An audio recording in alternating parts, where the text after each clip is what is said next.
nalalagay pa sa alanganin ng Gilas. Malaking dagok ang pagkaka-injury ni Kai Sotto sa national team at posibleng magdagdag ng other players si Coach Tim Cone para sa Gilas, Pilipinas. Pero bago tayo magsimula, huwag kalimutang mag-subscribe. Pindutin mo na din ang notification bell para sa mga basketball updates. Well, sa naging pangalawang laban ng Koshigaya Alpas at Mikawa Seahorses, isang hindi magandang pangyayari ang nangyari sa ating kababayan ni si Kai Sotto. Dahil under 6 minutes ng first quarter mula sa post-up position, mukhang may bumigay sa kaliwang tuhod ni Kai. Agad naman nadala si Kai Sotto sa emergency room. Nakabalik pa si Kai pero inupo na sa bench at hindi na nakabalik pa sa game ang ating kababayan. Maraming nag-alalang mga Pilipino basketball fans at nagpaabot ng panalangin para sa agarang recovery ng ating kababayan na si Kai Sotto.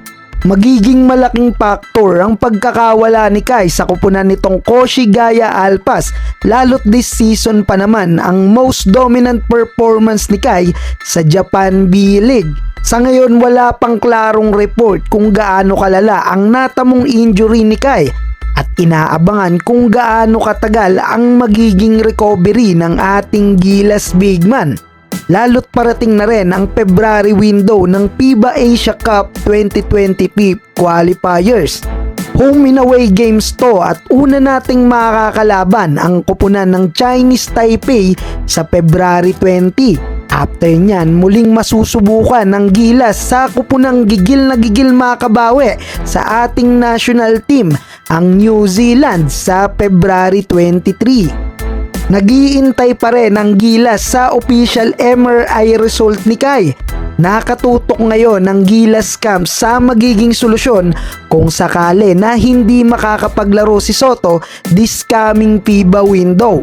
Lalo't isa sa vital part ng Gilas si Kai Sotto at malaking kawalan to para sa Gilas. Isa sa tinitignang anggulo ni Coach Tim Cone ay ang posibleng paghahanap ng player na papalit sa posisyon ni Kai. Nakahanda ng pumalit sa posisyon ni Kai ang Ginebra veteran at Gilas reserve player na si Japet Aguilar. Pero sinabi rin ng Gilas tactician na kung may player bigman na makakapantay sa abilidad ni Japet, ay ready si Coach Tim Cone na ma-evaluate to para sa posibleng tulong na maibibigay neto sa Gilas Pilipinas. At ang isa sa pangalang matunog ngayon na nais mapasama ng mga Gilas fans ay walang iba kundi ang recently champion ng UAAP at nagmula sa UP Fighting Maroons, ang 6'10" bigman na si Quintin Melora Brown. Ayon sa report mula sa Spin.ph ay eligible na si Melora Brown na makapaglaro sa national team as local dahil nakapag-secured na to ng local passport before age of 16. Pero hopefully at ipanalangin natin ang agarang recovery ng ating Gilas bigman na si Kai Sotto. Lalo't napakaganda ng nilalaro ngayon ni Kai sa Japan B-League, especially sa kanyang impressive performance last November FIBA window.